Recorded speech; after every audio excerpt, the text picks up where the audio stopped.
हमारे देश के विद्वानों ने यह देखा कि विदेशी लोग हमारे अंदर आत्मगौरव की भावना, आत्माभिमान की भावना, आत्मसम्मान की भावना भर रहे हैं और वो हमारी संस्कृति के ज्ञाता बनकर गौरव का भावना पैदा कर रहे हैं अपने अंदर, तो हम तो उसी देश के सदस्य हैं।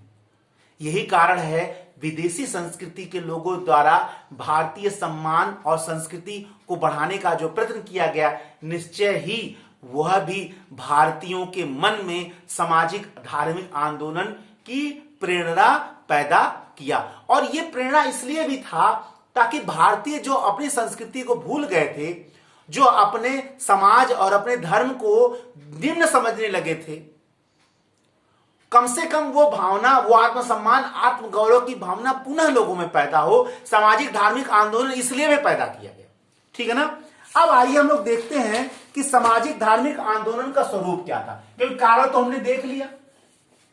देखिए, मैंने बताया कि जो भी चीज पढ़िए उसको समग्रता में पढ़िए। अगर आप कुछ चीजों को छोड़कर या आप ज्ञान के हर अंग को स्पर्श करें, अगर आप कुछ छोड़ रहे हैं तो एग्जामिनेशन हॉल में वो आपके लिए घातक हो सकता है। इसलिए आपको ये जरूर जान के चलना पड़ेगा कि हम पूरी समग्र तैयारी कर रहे हैं या नहीं, ठीक है। इस छोटे से लेक्चर में इतना तो हम नहीं बता सकते हैं पूरी चीजें, लेकिन जरा इसको देखा जाए। अब जो स्वरूप था वो किस रूप का था? तो सामाजिक धार्मिक आंदोलन बहुआयामी था, बहुआयामी था। अब बहुआयामी का मतलब क्या था? सामाजिक धार्मिक आंदोलन केवल एक चीज को टच नहीं कर रहा था, समाज को भी टच कर रहा था, धर्म को भी टच कर रहा था।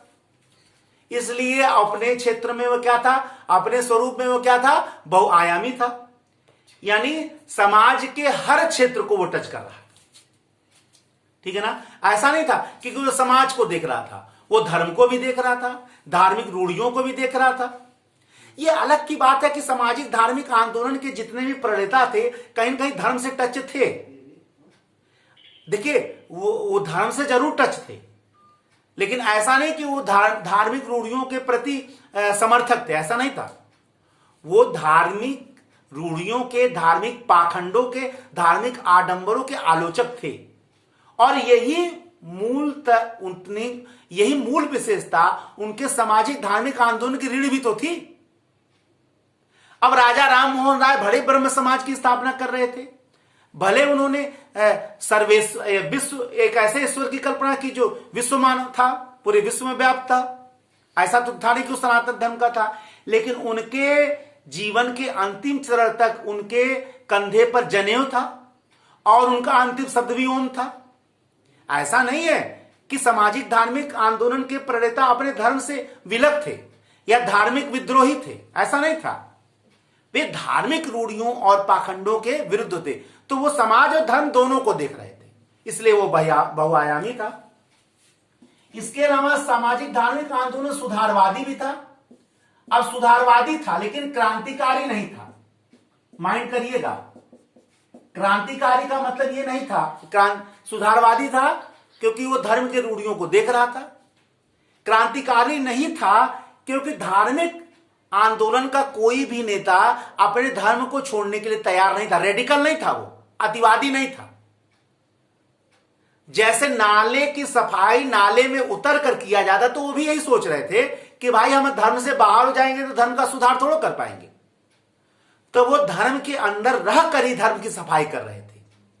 तो वो सुधारवादी तो थे लेकिन क्रांतिकारी नहीं थे, रेडिकल नहीं थे, ठीक है ना। वो सुधारवादी थे, धार्मिक रूढ़ियों, धार्मिक पाखंडों का सुधार कर रहे थे। इसके अलावा धार्मिक आंदोलन, सामाजिक धार्मिक आंदोलन धर्म निरपेक्ष भी था।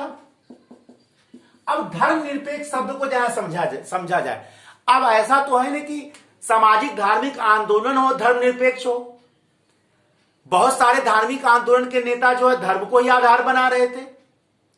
बहुत सारे धार्मिक आंदोलन, सामाजिक धार्मिक आंदोलन के नेता धार्मिक तत्वों को ही सुधार का माध्यम देख रहे थे। अच्छा, सामाजिक धार्मिक आंदोलन के नेता प्राचीन धर्म समाज, जो भारतीय संस्कृति का जो प्राचीन स्वरूप है, इसका बखान कुछ ज्यादा कर रहे थे। तो प्राचीन धार्मिक सामाजिक संस्कृति जो था वो तो हिंदू संस्कृति को या सनातन संस्कृति को ही मुख्य था, सनातन संस्कृति को ही संभाले लिए हुए था, और कहीं ना कहीं वो हिंदू धर्म की ओर था। तो जो अन्य धर्म के लोग थे वो समझ रहे थे कि ये सामाजिक धार्मिक आंदोलन नहीं है बल्कि ये सनातन आंदोलन है या हिंदू आंदोलन है। लेकिन इसके बावजूद भी सामाजिक धार्मिक आंदोलन के जो नेता थे वो अपने स्वरूप को धर्मनिरपेक्ष ही लिए हुए थे। भले वो धार्मिक तत्वों को ले रहे थे, लेकिन धर्मनिरपेक्षता का मतलब यह नहीं होता कि हम अपने धर्म को ना मानें, ठीक है ना। धर्मनिरपेक्षता का मतलब यह होता है कि अपने धर्म के साथ साथ हम दूसरों के धर्म का भी सम्मान रखें, दूसरों के धर्म का भी सम्मान करें, उनके प्रति मन में कोई भी घृणा और आक्रमण की भावना न रखे। यह सबसे बड़ी धर्मनिरपेक्षता, और ऐसा हमारे सामाजिक धार्मिक आंदोलन के नेता कर रहे थे, इसलिए उनको इस अर्थ में उन्हें धर्मनिरपेक्ष जरूर माना जाएगा।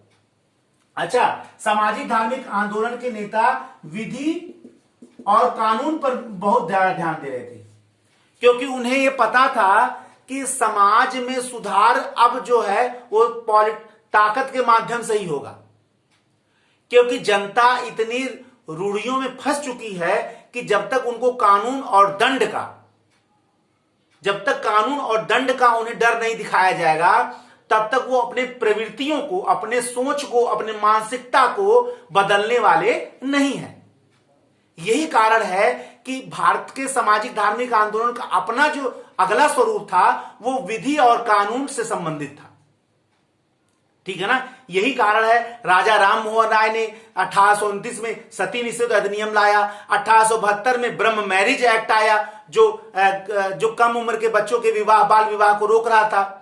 1891 में सम्मति आयु अधिनियम आया, 1856 में विधवा पुनर्विवाह अधिनियम आया। वो ये देख रहे थे कि भाई अगर ये सब करना है तो हमें अब कानून बनाना पड़ेगा, क्योंकि वो कानून का युग था और अंग्रेज और विधि का शासन भारत में लागू कर रहे थे।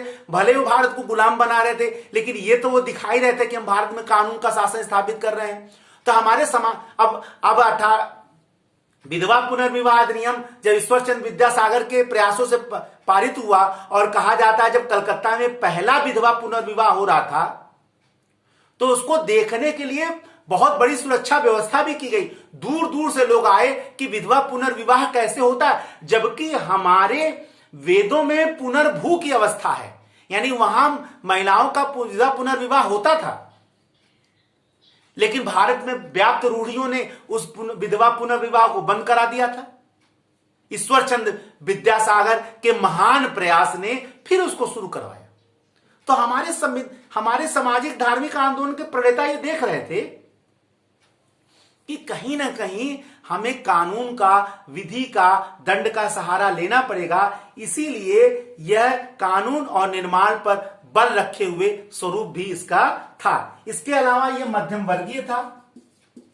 अब मध्यम वर्गीय का क्या मतलब हो गया? देखिए, समाज में बहुत सारे ऐसे विचारक हुए हैं जिन्होंने दो ही वर्ग माना है, उच्च वर्ग और निम्न वर्ग। कार्ल मार्क्स जैसे विद्वान तो मध्यम वर्ग को मानते ही नहीं है, जबकि समाज के सारे भारों का सबसे ज्यादा अगर बीड़ा कोई उठाता है तो मध्यम वर्ग ही उठाता है। न वो ज्यादा ऊपर जा सकता है, न ज्यादा नीचे जा सकता है, वो बीच में ही है। आज समाज के संस्कृतियों का मुख्य प्राणवाहक आज भी मध्यम वर्ग ही है। मध्यम वर्ग में शिक्षित वर्ग, लिखा पढ़ा हुआ वर्ग, थोड़ा सा धन संपदा रखा हुआ वर्ग, शिक्षित वर्ग, डॉक्टर, इंजीनियर, वकील, ये उच्च शिक्षित मध्यम वर्ग था उस समय। तो सामाजिक धार्मिक आंदोलन पढ़े लिखे लोगों का आंदोलन था, शिक्षित लोगों का, मध्यम वर्गीय आंदोलन था। ये बहुत सारे ग्रामीण लोगों को, अशिक्षित लोगों को, कृषक लोगों को टच नहीं कर पाया। अब विधवा पुनर्विवाह या सती निषेध अधिनियम, ये पढ़ा लिखा अनपढ़ आदमी क्या समझ रहा है? ऐसा ठीक है, वो दर्द को समझ जरूर रहा है, लेकिन उसका सरोकार तो ये लग रहा था कि 2 टाइम हम भोजन कहां से पाए। वो लग रहा था कि जी तोड़ हम जब प्रयास करेंगे तभी हमें खाने को मिल पाएगा, 2 जून की रोटी मिल पाएगी। तो वो इन चीजों से उनका कोई सरोकार ही नहीं था।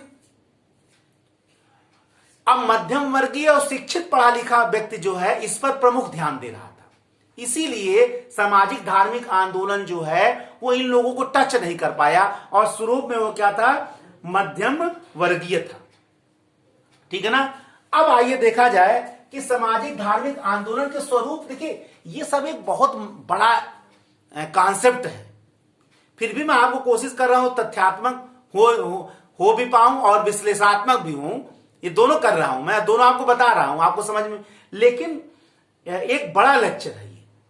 ठीक है, तो पूर्ण रूप से विस्तार से हम लोग अपने क्लास में इसको जरूर समझेंगे। जब ऑनलाइन क्लासेस रेगुलर चलेंगे और एक बड़ा बैच बनेगा लंबे समय के लिए, एक एक बैच रोज का रहेगा, तो हम वहां बहुत विस्तार से इसको समझेंगे।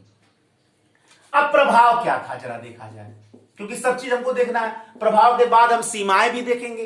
प्रभाव क्या था, देखिए प्रभाव में सबसे पहला प्रभाव था कि भाई हमारे अंदर आत्मसम्मान और आत्मविश्वास की भावना भरी, आत्मगौरव आत्माभिमान की भावना भरी कि भैया जिस संस्कृति को, जिस सामाजिक और धार्मिक स्वरूप को हम भूल चुके हैं अपने देश का, जो महान स्वरूप था, हम विश्व गुरु कहलाते थे, हम सोने की चिड़िया कहलाते थे, उसको जो हम भूल गए हैं, वो भावना पुनः पैदा हुई। यानी आत्मसम्मान और आत्म गौरव की भावना पैदा हुई। फिर पढ़े लिखे शिक्षित लोग जो विश्व से कट गए थे मध्यकाल आने के बाद, वो फिर से जुड़ गए विश्व से। ठीक है, यानी विश्व से तालमेल बैठाने के लायक हम हो गए। इसके अलावा इसका जो सबसे बड़ा प्रभाव पड़ा वो स्त्री मुक्ति आंदोलन पर पड़ा। स्त्री मुक्ति आंदोलन, नारी मुक्ति आंदोलन, चाहे वो सती निषेध अधिनियम हो, चाहे बाल विवाह पर रोक हो, चाहे विधवा पुनर्विवाह अधिनियम बना हो। ठीक है, ये सारी चीजें स्त्री मुक्ति आंदोलन को प्राणवायु दे रहा था। यानी कि सबसे बड़ा काम जो हुआ वो स्त्री मुक्ति के क्षेत्र में। और एक बात और देखिए कि सामाजिक धार्मिक आंदोलन ने पहली बार महिलाओं को वस्तुनिष्ठ होने पर विशेष बल दिया। अभी तक हम महिलाओं को चाहे मां के रूप में समझ रहे थे, चाहे बहन के रूप में समझ रहे थे, चाहे बेटी के रूप में समझ रहे थे, चाहे पत्नी के रूप में समझ रहे थे। वो बहन, बेटी, मां, बहू सब थी, लेकिन व्यक्ति नहीं थी। यानी व्यक्तिनिष्ठ रूप से पहली बार अगर सोचा गया तो सामाजिक धार्मिक आंदोलन ने सोचने पर बल दिया। यानी नारी को हम अभी तक जो एक भोग्या समझ रहे थे, अपने लिए एक वस्तु के रूप में समझ रहे थे, उसको व्यक्तिनिष्ठ रूप से सोचने का पहली बार धारणा जब पैदा हुआ वो सामाजिक धार्मिक आंदोलन से पैदा हुआ। ठीक है, सामाजिक धार्मिक आंदोलन नारी मुक्ति आंदोलन में, स्त्री मुक्ति आंदोलन में भले ही पूर्ण रूप से सफल ना हुआ हो, लेकिन नारी मुक्ति आंदोलन को प्रारंभ करने में, नारी मुक्ति आंदोलन को एक सीमा तक ले जाने में महत्वपूर्ण योगदान इस सामाजिक धार्मिक आंदोलन का रहा।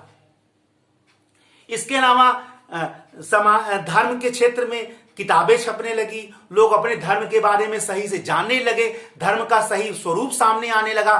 तो जो बिचौलिया थे, मीडिएटर थे, जो धर्म के ठेकेदार थे, उनकी सत्ता जानने लगी। यानी धर्माचार्यों की या धार्मिक पुरोहितों की जो धर्म पर एकाधिकार था वो सामाजिक धार्मिक आंदोलन के माध्यम से समाप्त होने लगा। यानी बिचौलियों की समाप्ति हो गई। अच्छा, हमने चलिए सब समझ लिया। अब हम ये देखें कि सामाजिक धार्मिक आंदोलन के लिमिटेशंस क्या थे, सीमाएं क्या थी। क्योंकि भाई इसीलिए जैसा सामाजिक धार्मिक आंदोलन की अगर पूछ दे कि समीक्षा करिए या सामाजिक धार्मिक आंदोलन कहां तक सफल रहा या सामाजिक धार्मिक आंदोलन का मूल्यांकन करिए, तो जब भी मूल्यांकन दे दे या समीक्षा दे दे या कहां तक सफल रहा, ये प्रश्न जब भी एग्जाम में आएंगे तो वहां आपको पॉजिटिव के साथ निगेटिव जरूर बताना पड़ेगा। निगेटिव माने उसका सीमा होगा, लिमिटेशन। अब लिमिटेशन को आप चाहे मूल्यांकन कह लीजिए, चाहे आलोचना कह लीजिए, चाहे खंडन कह लीजिए, जो भी कह लीजिए, ये सब एक है। इसीलिए मैं लिमिटेशन बता रहा हूं। अगर उसकी आलोचना पूछेगा तो आप इसी लिमिटेशन को आलोचना बता सकते हैं। देखिए, सामाजिक धार्मिक आंदोलन का जो पहला आलोचना है कि ये नगरीय व मध्यम वर्गीय था। ठीक है ना, नगरीय और मध्यम वर्गीय था। जो समाज का सबसे बड़ा तबका था, जो कृषक था और गरीब था, वहां तक ये पहुंच नहीं पाया, क्योंकि शिक्षितों का, मध्यम वर्गीयों का, पढ़े लिखे लोगों का आंदोलन था। और इसकी जो सोच थी वो आम जनता के, इसकी जो भाषा थी वो आम और गरीब जनता जो सबसे बड़ी जनसंख्या में थी उसको समझ में नहीं उतनी आ रही थी। ये केवल इन लोगों का ही गलती नहीं था, ये उस समय के समाज की भी कमियां थी, क्योंकि बहुत बड़ा वर्ग उस समय शिक्षित नहीं था, गरीब था, 2 जून की रोटी के लिए संघर्ष कर रहा था और अंग्रेजों के कोप का भाजन भी बन रहा था सबसे ज्यादा ही निम्न वर्ग। तो वो कहां इस आंदोलन की तरफ ध्यान दे, ऐसा नहीं बिल्कुल नहीं हुआ, लेकिन ध्यान नहीं दे पा रहा था, यानी गरीब और निम्न तबकों को यह आंदोलन टच नहीं कर पा रहा था। ठीक है ना। अच्छा, अब धार्मिक, नाम तो सामाजिक धार्मिक आंदोलन था, तो जाहिर सी बात है अगर धर्म के तत्वों में हम सुधार कर रहे हैं तो धर्म को आधार जरूर बनाएंगे। अब सामाजिक धार्मिक आंदोलन के बहुत सारे नेता अब प्राचीनता का बखान कर रहे थे, प्राचीन भारत का बखान कर रहे थे, मध्यकाल को उतना ध्यान नहीं दे रहे थे और मध्यकाल का संबंध उस समय मुस्लिम जनसंख्या से था। प्राचीन काल पर बल दिया गया, जो जाति था, जाति पाति पर प्रभावित था प्राचीन काल। निम्न तबकों का उस समय बहुत बुरा हाल था, उनका शोषण हुआ था उस समय। तो जो भारत की सबसे बड़ी जनसंख्या जो एक तथाकथित निम्न वर्ग में थी, वो भी प्राचीन स्वरूप पर ध्यान देने से बड़ा नाराज हो रही थी, क्योंकि प्राचीन काल में उनका शोषण हुआ था। तो एक तरफ तो मध्यकाल पर ध्यान न देने से मुसलमान वर्ग प्रभावित था, डिस्टर्ब था, नाराज था, तो आंदोलन कहीं कहीं सांप्रदायिक होता जा रहा था। अच्छा, भारतीय संस्कृति के ये तमाम प्रणेता अपना बखान जब प्राचीन धर्म के स्वरूप से कर रहे थे या प्राचीन काल को लेकर कर रहे थे, तो मुसलमानों को लगा, वो भारत में तो उनका प्राचीन काल था नहीं, उनको लग रहा था। अब वो पश्चिम एशिया की ओर देखने लगे तो विभाजनकारी शक्तियां तेज हो गई।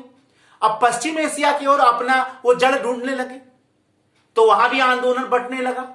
तो सामाजिक धार्मिक आंदोलन की यह भी एक सीमा थी कि एक प्रकार से सांप्रदायिक होने लगा। ठीक है ना। और प्राचीन निम्न जातियों को भी अपने साथ नहीं ले सका। महिलाओं के क्षेत्र में ये पूर्ण रूप से सफल नहीं हो पाया, क्योंकि आज भी दहेज प्रथा व्याप्त है, आज भी लिंग समानता जितना लक्ष्य हम प्राप्त करना चाह रहे हैं जेंडर इक्वलिटी का, वो मिल नहीं पाया है।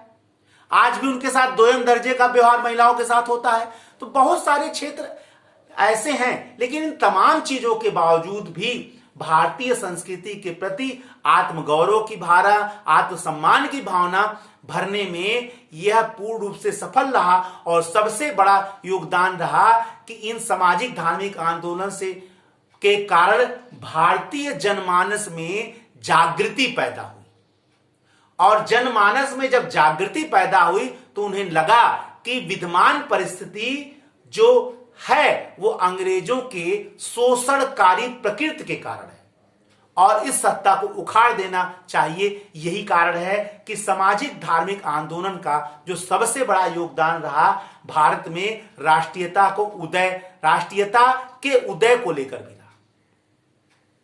तो भले ही राष्ट्रीय सामाजिक धार्मिक आंदोलन पूर्ण रूप से अगर नहीं कहा जाए सफल हो पाया, लेकिन एक सीमा तक वह सफल रहा। चाहे वो नारी मुक्ति के क्षेत्र में, चाहे वो समाज और धर्म में के गंदगी को सफाई करने के क्षेत्र में, चाहे वो भारत के लोगों में अंतिम रूप से राष्ट्रीयता की भावना भरने में, और सबसे अंतिम में भारत के लोगों में आत्मगौरव और आत्मसम्मान की भावना भरने। ठीक है ना।